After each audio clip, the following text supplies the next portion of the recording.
Welcome everyone to OnPodcast, the On Microsoft podcast, where we talk about Microsoft stuff on a podcast. I'm your host today, Kareem Anderson, and I'm joined by the fun one, David Allen. Hey, everybody. How's everybody doing? hopefully great. We are we're barely into the holiday season. We got two big holidays, at least here in the US. Hopefully other people around the world are celebrating something else or just getting together and taking these next couple of weeks to be with friends, be with family, be around fun. I know it's been a tough year for a lot of people. So with that being said, let's try and alleviate some of that, give you guys some little entertaining information about Microsoft and stuff that happened in the last week. We're going to start with our opening discussion, which is Microsoft partnering with Amazon, Meta, and the Linux Foundation on a Google Maps competitor. Google and Apple may have a new competitor in the mobile mapping app sector as Microsoft, Meta, Amazon Web Services. So to be clear, it's not just Amazon, but it's AWS and TomTom. If that sounds familiar to people, yeah, it's an That old one. goes way back. Exactly. A former coalition to enter the market with an alternative to Google Maps and Apple Maps. So take note that I didn't include Apple Maps in this competitor thing. They have their own thing, and they're actually doing pretty decent. According to TechCrunch, AWS, Microsoft, Meta, and TomTom are partnering with the Linux Foundation to form the Overture Maps Foundation, which seeks to create a new app-based open source mapping solution that leverages accessible data from city planning departments and existing open source projects such as OpenStreetMap. That's a pretty big one. That's everybody kind of knows about if you're an open source developer. Despite Google's rather uncanny and reliable ability to map most of the world as a single business entity, the Linux Foundation executive director Jim Zemlin, I believe, I hope I'm saying that right, believes that the task should be a collaborative one, that there should be more than just one business mapping the world. Mapping the physical environment in every community in the world, even as they grow and change, is a massive, complex challenge that no one organization can manage. Industries needs to come together to do this for benefit for all. This is what Zemlin believes. Now, underlying its participation in the collaborative project is Meta's engineering director of Maps, Eric Solom, who highlights the potential of using the new mapping solution, again, it's open source collaborative one, to help power location data in the metaverse. So they have a vested interest in mapping more thoroughly. And this is what he says, quote, immersive experiences which understand and blend into our physical environment are critical to the embodiment internet of the future. By delivering interoperable open map data, Overture provides the foundation for an open metaverse built by creators, developers, and businesses alike, quote. Now, functional applications of this new open source effort go beyond consumer interactions and could result in greater developer engagement in the sector in general. You have more open source developers kind of contributing. As it can, and this side, they're going to get people involved. It can help reduce the development time in creating new apps that leverage maps or whatnot. At least leverage the data by simplifying the data sets collection and implementation process. They'll just be one repository of information versus trying to license it from a bigger name. Although there are currently only 4 heavy hitters in the tech industry signing up onto the new project for now, the Linux Foundation would like to see more worldwide participation to help produce more accurate data in the future. More people joining in the pot. It's kind of like Waze, you get more people in live action. They can give you more up-to-date stuff versus relying on one business to kind of keep track of everything. Lastly, ideally, the Overture project would like to power products in other sectors such as IoT, fitness, vehicle automation, logistics, mixed reality, security, and more. Similar to Apple's debut of its burgeoning Maps alternative, Overture Maps plans to drop a limited functioning data set for developers in the first half of next year, with other timely releases to follow that will eventually add the polished users have come to kind of appreciate from other mapping solutions like Google Maps and Apple Maps that include 3D building data, rotating navigation, and multi-stop direction. So we should start seeing the fruits of this effort probably May-ish or so. What do you think? I don't know. I've kind of gone back and forth on this, and it's funny how I did. I have been an Apple user in the past. I have been an iPhone user in the past, and I've always noticed, how Apple's going to force you to use Apple Maps. And then, you can specify that you want to use Google Maps or whichever other, that Apple will allow. And then when you get an Android phone, you can pretty much use anything you want for your mapping data. And for the most part, it's directions where you are in location, in by for near other things, restaurants, places to eat, where you want to shop, etc. I'm okay with somebody else getting in the game, but I'm a little bit concerned from a user point of view how much information they are collecting. Because Mm, we've already gotten down to the point where you can literally type in somebody's address and see their house enough to make out what is there, and maybe maybe if they've got something sitting in their yard at the time that the picture was took, then it's there. I'm a little bit weird about stuff like that. I like information to get to places. I don't mind reading reviews on restaurants around me when I'm out, on the highway, and they pop up, hey, tap here to read a review on this restaurant. That's fine. I'm a little bit concerned, as you mentioned, though, they're collecting more data. They're collecting more data points. Is that necessary? And when that launches, how will consumers feel about it? Because privacy is at the forefront right now. Everybody's worried about, well, is my data private or is somebody getting a hold of it? So I'm a little bit concerned both ways, because in order to have data points, you've got to get that data from somewhere, and you've got to keep it updated as people use it. So your data is out there if you're using that service. How are consumers going to feel? yeah, I think all of those points are very valid. I am a bit, I guess, nihilistic in an opportunistic kind of way. I've already, we've already been packaged as data. And I hate when people just kind of throw it away like it doesn't matter, because it does. What I see this as more of, or at least the issues I see with it, are more of the maintenance, UI, implementation of data. Because again, open source, we're going to be That's getting true.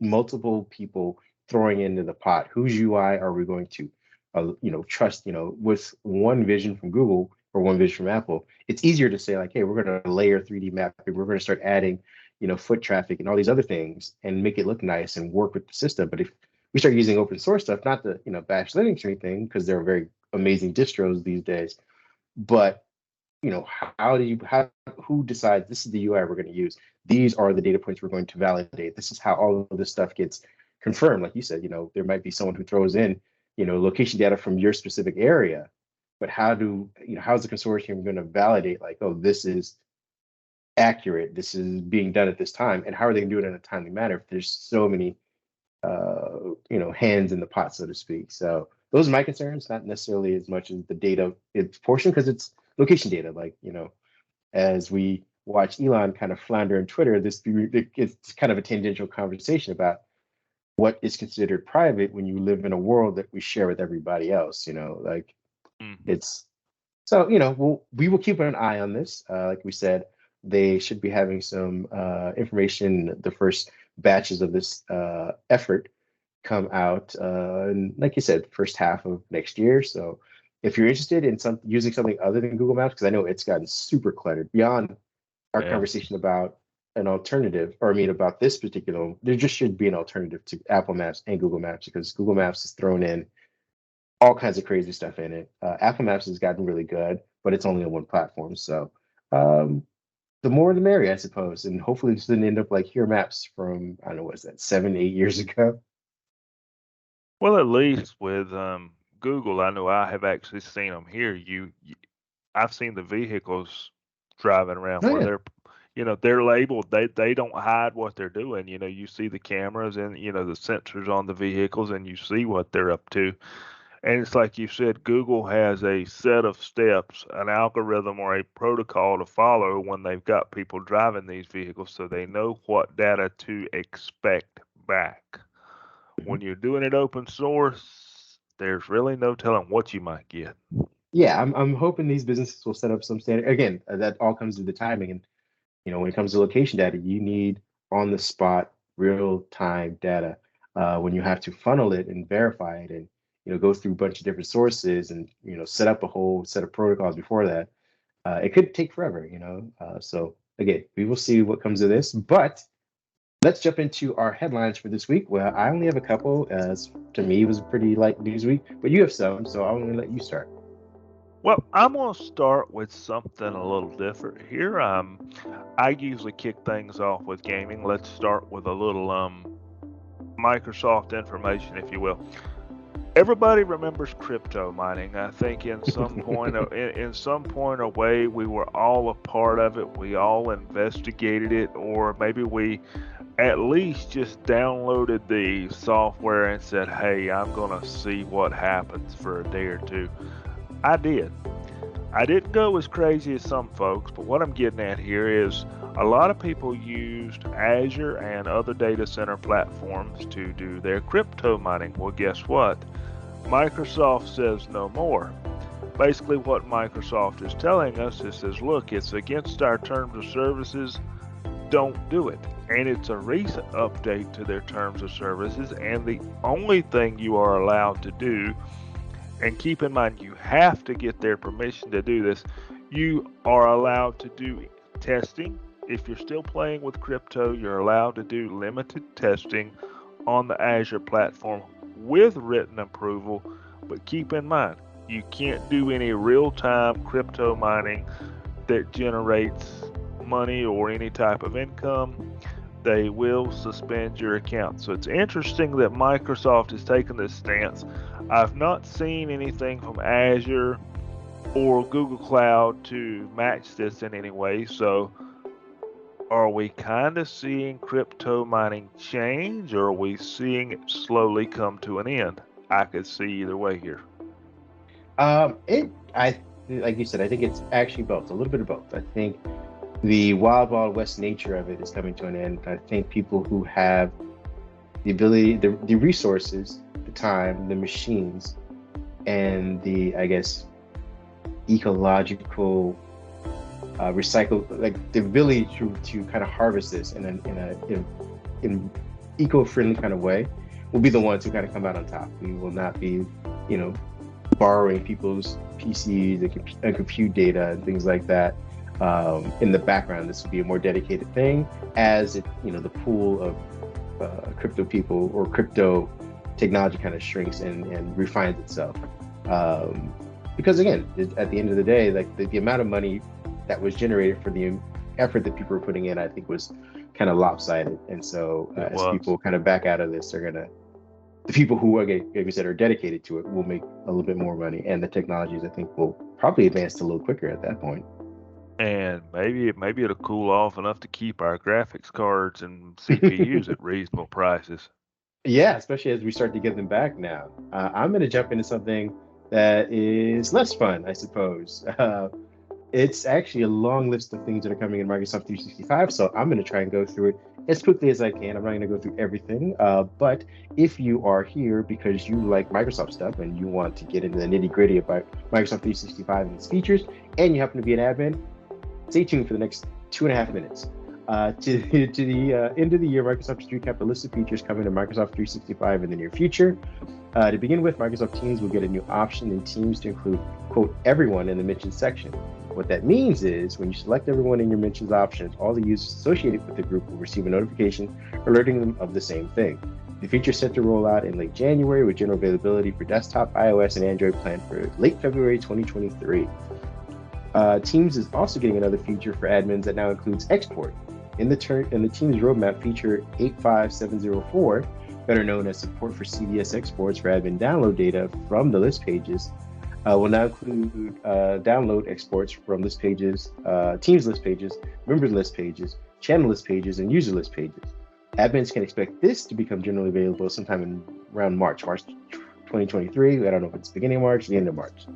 Next up is the announcement of a public preview of idle sessions timeout coming to Microsoft 365 web apps. Again, this is another numbered feature because these are all coming from the roadmap. 55183 on the 365 roadmap will help admins secure their company's confidential data from being accessed by unauthorized parties by allowing them to configure tenant-wide timeout policies that automatically sign users out of when there's a period of inactivity. If some of you are wondering why Microsoft seems to be, and again, when I say some of you, I mean admins, seem to be doubling up on this functionality, After already establishing the current app-specified idle timeout settings in the Outlook web app, OWA, or the SharePoint Online, SP, it's because the company is looking to replace both those solutions with this new unified approach. So the functionality for OWA and SP, as it stands now, will be replaced with this new one. The feature isn't expected until the end of August, so this is a much later one. And in order to access it, admins will need to make use of the new UI in Microsoft 365 Admin Center when available. I don't know when that is going to be. Microsoft is also getting on board with RCS chat app protocols by announcing an extension of resource. Again, this is RCS. This is what it means. If you guys are ever talking and people are like, what does it mean? Resource-specific content permissions model for receiving all messages to bot scenarios. If you're a bit disappointed because you thought you'd be able to receive regular text in Teams chat, which is what I thought it was going to be, this isn't for you. But if you're excited by this because you're an admin, you can make use of this by allowing bots to receive all user messages in standard channels and chats without being @mentioned. So basically someone can just respond to it. You can set up a response when someone's like, hey, are you busy? And you're like, I'm too busy to even text you that I'm busy. You can start utilizing this feature as of today. So this is the only one feature that's here this year. Everything else is kind of going to be in the future. Feature 100883 was made generally available earlier this week and should help with automating all the free-flowing chats in Teams if you are that busy in Teams. The last feature, which is piggybacking the advancement in the Message Center for Microsoft 365, is the introduction of feature release status for organizations in the settings. Microsoft 365 roadmap has been updated to show a new and updated feature announcement across Microsoft 365 as statuses in Message Center, making it easier for you to keep track of what's available for your organization. The feature should roll out sometime in mid-April 2023 with broader availability in May 2023. So those are all the updates for Microsoft 365 as far as admins are concerned. Whew. What do you think? 365 has done a lot of growing this year. Yes, it has. And I look forward to what's going to be happening next year as well. I'm the same way. I've noticed. I'm going to have to tell on myself here. I was a big Apple user up until about a couple of years ago. I was all this is over. I'm out of here. I'll admit it, I was all in on the Apple ecosystem, and without getting long-winded here, for various reasons, I started noticing things that just didn't work for me.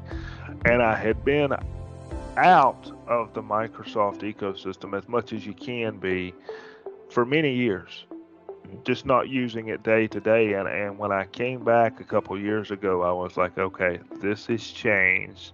This is different. This is cool. Not only from what we do, as far as a business, but the whole ecosystem in general. It's just a cool ecosystem, how they've got everything that plays together, whether you're working, playing, Office 365, whatever it is. Everything integrates nicely. And I'm like you, I'm excited to see what they're going to do with it next year. Me too. What else you got for us? Let's see. Let's get on the old HoloLens train. I don't think we don't think we talk about HoloLens a whole lot, and there's a few reasons why, which we're going to talk about here. Nope, nobody does. And that kind of rolls me into what I want to talk about, because HoloLens or HoloLens 2, I should say, is getting Teams integration. And here's the kick, though.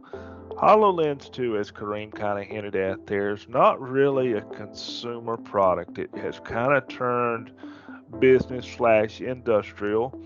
And what we're getting here with the Teams integration, I think, is really cool, because what you see mainly with HoloLens is, say you've got somebody who is building a car. Let's use Toyota, for example. That was what was used in another example I saw.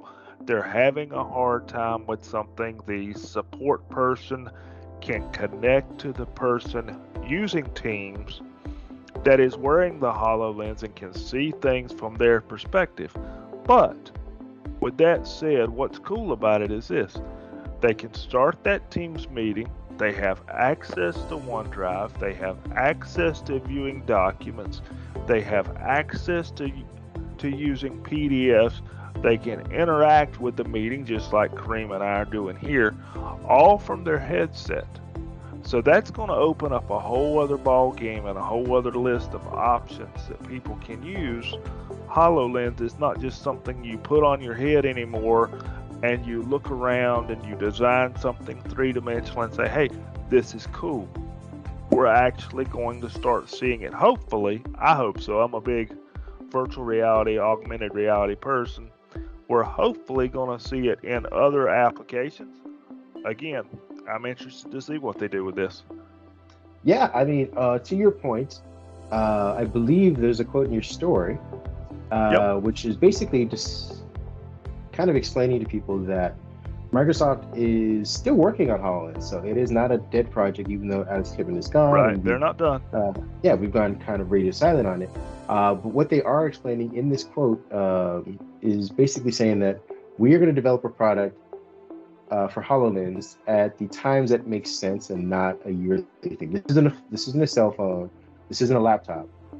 This is more along the lines of an appliance, a tool set for business users, and business users tend to, not all, keep their products, repair their products for the longevity of as long as they can because they're costly.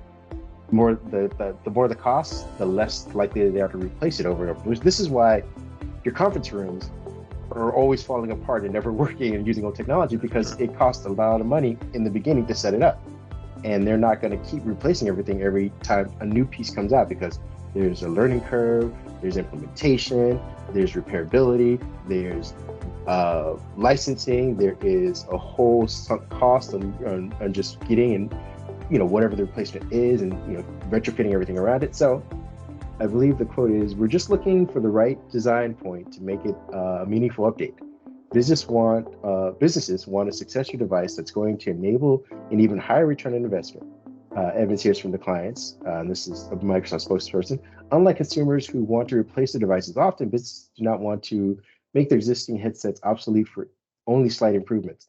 They do not need a successor yet, but they want to know what it will be like. Want to know it will be there at the right time. So Microsoft, as it tends to do, is listening to its business people who are saying, these are the things I need. And they're probably in the lab right now implementing all of those things. But until they probably make another giant leap as far as what it can do, maybe they're adding a whole VR section to it, like we saw with Oculus, and I believe whatever Apple's gonna be doing. Maybe they're building that in, because right now it's an AR only thing. Maybe there is application for true mixed reality with the VR portion into it. Either way, there might be a HoloLens 3, but we may not see it for another few years. And when it does come out, we expect it to be a big leap. It's something that businesses will say, all right, well, it's been 7 years. Let's go ahead and replace this thing. And if they can build it at scale, even better. But don't expect, even if we get whatever Apple's coming out with, it might be super cool for consumers, don't expect Microsoft to be like, oh, we got to rush to do that. They're going to say, no, our business people want these things. They want durability. They want, bigger field of view. They want better software, stuff like that. And two, you got to remember, I'm excited to see what Apple does with it, but Apple is going to do what Apple does. They're going to say, hey, buy the Mac Pro or whatever they want you to buy with it, because it works well. And, you get back, like you said, into this ecosystem, you're locked in. You buy the Apple headset, you've got to have the Apple PC to go with it. And, I don't see people, not to get too far off, I don't see people converting over from one ecosystem to another. Well, especially not for this headset. And like I said, it comes down to the software at the end of the day. The hardware is amazing, and Apple's probably going to do something, far greater than what HoloLens 2 did 3-4 years ago, whatever. So, when people are going to compare them, they're going to be like, oh, Microsoft was out first and their hardware was not nearly as good. They should take their time. At the end of the day, it's going to come down to the software.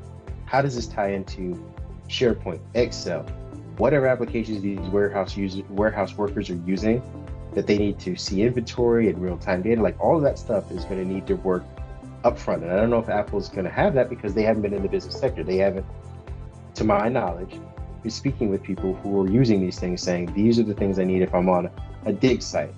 If I am driving, 24 hours a day or whatever, I need to be able to see these kind of location points. If they are in stalking, and they're saying I need to be able to locate through VR or AR where these things are in minimal time. I don't want to have to physically go there. Or if I'm talking to somebody like you and I are saying, just the communication aspect, I need to be able to walk somebody through repairing a sink, repairing a jet engine, repairing these things. Is that software going to tie into what they currently have? And Microsoft has been doing that. It's going to be interesting to see because I think AR and VR both included. When it first came out, it was all about the video games. And everybody, myself included, everybody was using one or the other for video games, and there were several AR headsets that came out. My Dell had one, I think Samsung had one, and these were consumer levels. And HoloLens is certainly not that, and I'm interested to see excuse me for saying this, what real AR and even what real VR that you're not going to sit down and play a video game with can do for us. Agreed. With that being said, we're going to put a pin in that, see what 2023 has for us as far as that's concerned. I am going to move on to my last headline story, and then I think you can pick it up from there, which is Minecraft servers were hit with a cross-platform DDoS botnet attack. So if you're planning on doing some heavy Minecraft gaming over the next couple of weeks as we move into the holidays, just be aware that it's not your device, but nefarious actors who are messing with your experience. So if you're slamming your Xbox or you're wondering why your computer's not working, it's not you, it's them. On Thursday, Microsoft reported a cross-platform botnet that launched a DDoS attack against private Minecraft servers. As the report, I think, came in, the Microsoft Defender for IoT research team recently analyzed a cross-platform botnet that originates from malicious software downloads on Windows devices and succeeds in propagating to a variety of Linux-based devices as well. So be careful, even if you're a Linux person wagging your finger, you're prone to this as well.